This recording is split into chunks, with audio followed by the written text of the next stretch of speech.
The life of Chuck Mike Flanagan സംവിധാനം ചെയ്ത് Tom ഹിഡിൽസ്റ്റൺ പ്രധാന വേഷത്തിൽ വന്ന ഇംഗ്ലീഷ് ഫാന്റസി ഡ്രാമ സിനിമയാണിത്. ജൂണിൽ തിയേറ്ററിൽ വന്നു. ഇപ്പോൾ ഡിജിറ്റലിയും അവൈലബിൾ ആയിട്ടുള്ള ഒരു പടമാണ്. ഈ സിനിമയുടെ റിവ്യൂ ആണ് ഈ വീഡിയോ, പ്ലസ് എൻഡിങ് എക്സ്പ്ലനേഷൻ വീഡിയോയുടെ അവസാനം ഞാൻ പറയുന്നുണ്ട്. അപ്പൊ തുടങ്ങാം.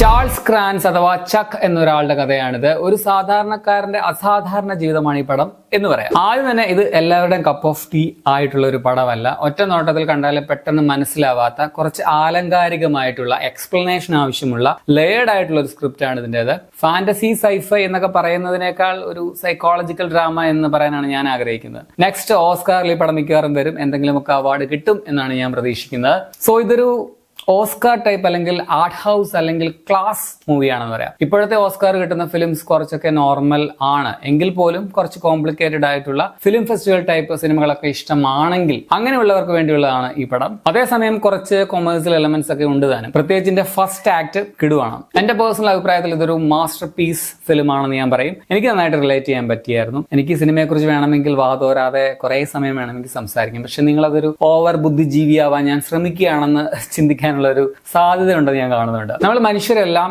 സത്യത്തിൽ ഒരു പരക്കം പാച്ചിലാണ്. എന്തിനൊക്കെയോ വേണ്ടിയുള്ള മത്സരമാണ് നടക്കുന്നത്. അവിടെ ഇവിടെ അങ്ങാണ്ടൊക്കെ ഓടിയെത്താനുള്ള ഒരു ഓട്ടമാണ്. അതിനിടയിൽ നമുക്ക് പലപ്പോഴും മിസ്സായി പോകുന്ന വളരെ ചെറിയ എന്നാൽ വളരെ നല്ല ചില മൊമെന്റ്സ് ഉണ്ട്. അതാണ് ശരിക്കുമുള്ള ലൈഫ്. അതാണ് ലൈഫ് ഓഫ് ചക്ക് പറയുന്നത്. It's A beautiful movie. 3 act ആയിട്ടാണ് സിനിമ കാണിച്ചിരിക്കുന്നത്. അതും റിവേഴ്സ് ഓർഡറിലാണ് പടം പറയുന്നത്. ഈ പടം കണ്ടു കഴിയുമ്പോൾ നിങ്ങൾക്ക് ഏറ്റവും കൺഫ്യൂഷൻ തോന്നുന്നത് ഫസ്റ്റ് ആക്ട് എന്തായിരുന്നു ഉദ്ദേശിച്ചത് എന്നോർത്താവും. അതിന്റെ എക്സ്പ്ലനേഷൻ ഞാൻ ലാസ്റ്റ് പറയുന്നുണ്ട്. പിന്നെ ഈ ഒരു ഓർഡറിലല്ലാത്ത കഥാപറച്ചിൽ തന്നെ പടത്തിന്റെ ഒരു സ്പെഷ്യാലിറ്റി തന്നെയാണെന്ന് പറയാം. അതാണ് സ്ക്രിപ്റ്റിന്റെ ഒരു മെയിൻ പോസിറ്റീവ്. ഗംഭീര പെർഫോമൻസുകളാണ് പടത്തിന്റെ മറ്റൊരു പോസിറ്റീവ്. ചക്ക് എന്ന സെൻട്രൽ ക്യാരക്ടർ ആയിട്ട് വന്നിരിക്കുന്ന നമ്മുടെ ലോക്കി ടോം ഹിഡിൽസ്റ്റൺ ആണ്. പടം ഫുള്ള് ആക്ടറിങ്ങിനെ നിറഞ്ഞിരിക്കുകയാണെന്നും പറയാൻ പറ്റില്ല. പക്ഷെ അതേസമയം ഈ ക്യാരക്ടർ പടം മുഴുവൻ നിറഞ്ഞു നിൽക്കുന്നുണ്ട്. 7 വയസ്സ്, 11 വയസ്സ്, 17 വയസ്സ്, 39 വയസ്സ്. ഈ ഓരോ കാലഘട്ടത്തിലും ഈ കഥാപാത്രത്തെ 3 ആക്ടിലുമായിട്ട് കാണിക്കുന്നുണ്ട്. റിവേഴ്സ് ഓർഡറിൽ പടം പറഞ്ഞു പോകുന്നതുകൊണ്ട് തന്നെ ക്ലൈമാക്സ് കാണുമ്പോഴായിരിക്കും എന്താണ് ആദ്യം അല്ലെങ്കിൽ ഫസ്റ്റ് ആക്ടിൽ ഉദ്ദേശിച്ചതെന്ന് കുറച്ച് പേർക്കെങ്കിലും മനസ്സിലാവുക.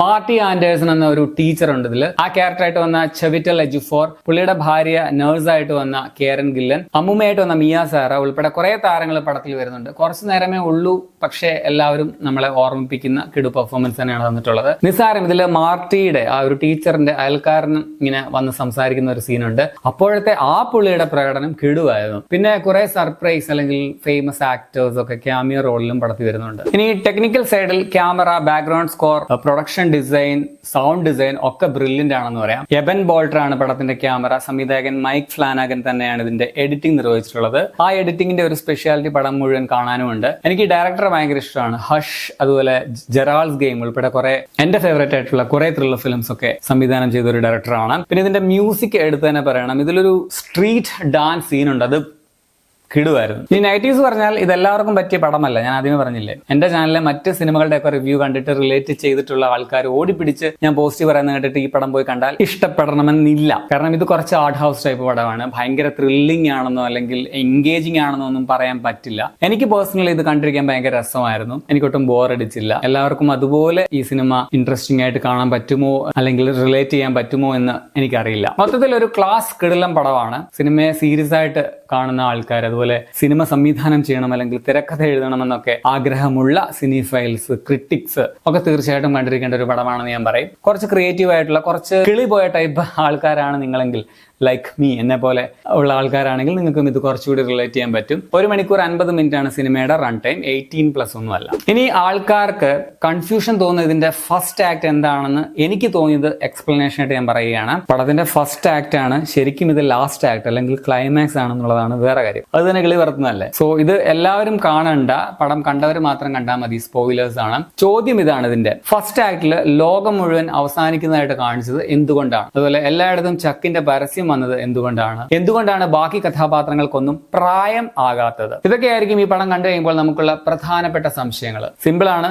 ഒരുപാട് കിളി പറത്തുന്ന സിനിമകളെ കണ്ടവർക്ക് പെട്ടെന്ന് മനസ്സിലാകും. ഇത്രയേ ഉള്ളൂ. നമ്മളെ ഇവന്മാര് പറ്റിച്ചതാണ്. ആദ്യം കാണിക്കുന്ന കാര്യങ്ങൾ, ഇപ്പോ താങ്ക്സ് ചക്ക് എന്നുള്ള ഒരു ബോർഡ്, ലോക അവസാനം, ഇതൊന്നും യഥാർത്ഥ ലോകത്ത് നടക്കുന്നതല്ല. അത് ചക്കിന്റെ തലയിൽ, അവന്റെ ബ്രെയിനിൽ നടക്കുന്ന സംഭവങ്ങളാണ്. അവസാനിക്കാൻ പോകുന്നത് ലോകമല്ല, ശരിക്കും അവന്റെ ലൈഫാണ്. അവന്റെ ജീവിതത്തിൽ അവൻ പലയിടത്തായിട്ട് കണ്ടിട്ടുള്ള കുറച്ച് ആൾക്കാർ. ചിലപ്പോൾ ലൈഫിൽ ഒരു തവണ അവരെ കണ്ടിട്ടുണ്ടാവുകയുള്ളൂ അവൻ. പക്ഷെ എന്തൊക്കെയോ ചില കാരണങ്ങൾ കൊണ്ട് അവന്റെ ഓർമ്മയിൽ ജീവിക്കുന്നവരാണ് അവർ. അതുകൊണ്ടാണ് അവർക്ക് പ്രായമാകാത്തതായിട്ട് പടത്തിൽ കാണിക്കുന്നത്. അത് അവന്റെ സങ്കല്പമാണ്, രൂപം മാറാതെയൊക്കെ ഇരിക്കുന്നത് അതുകൊണ്ടാണ്. സോ അവൻ മരിക്കുന്നതോടുകൂടി അവന്റെ ബ്രെയിനിലുള്ള ആ ഒരു മൾട്ടിവേഴ്സും അതിലെ ആൾക്കാരും ഒക്കെ അവസാനിക്കുകയാണ്. അതിന്റെ ഒരു ആലങ്കാരികമായിട്ടുള്ള റെപ്രസെന്റേഷൻ ആയിരുന്നു ഇതിന്റെ ഫസ്റ്റ് ആക്ട് അല്ലെങ്കിൽ ക്ലൈമാക്സ് എന്ന് പറയാം. ഈ നടിയിൽ തന്നെ ഏതൊക്കെയോ ചില ഇന്റർവ്യൂസിലൊക്കെ പറയുന്ന പോലെ അവന്റെ ടീച്ചറും അവനോട് അതുപോലെ ഒരു ഡയലോഗ് പറയുന്നുണ്ട്, നിന്റെ ഈ ഒരു ബ്രെയിൻ എന്ന് പറയുന്നത് ഒരു മൾട്ടിറ്റ്യൂഡ് ആണ് എന്നുള്ളത്. That explains all. ബാക്കിയുള്ള കാര്യങ്ങൾ നിങ്ങൾക്ക് നിങ്ങളുടേതായ രീതിയിൽ തന്നെ എക്സ്പ്ലെയിൻ ചെയ്യാൻ പറ്റും എന്നാണ് ഞാൻ വിശ്വസിക്കുന്നത്. നിങ്ങൾക്ക് തോന്നിയത്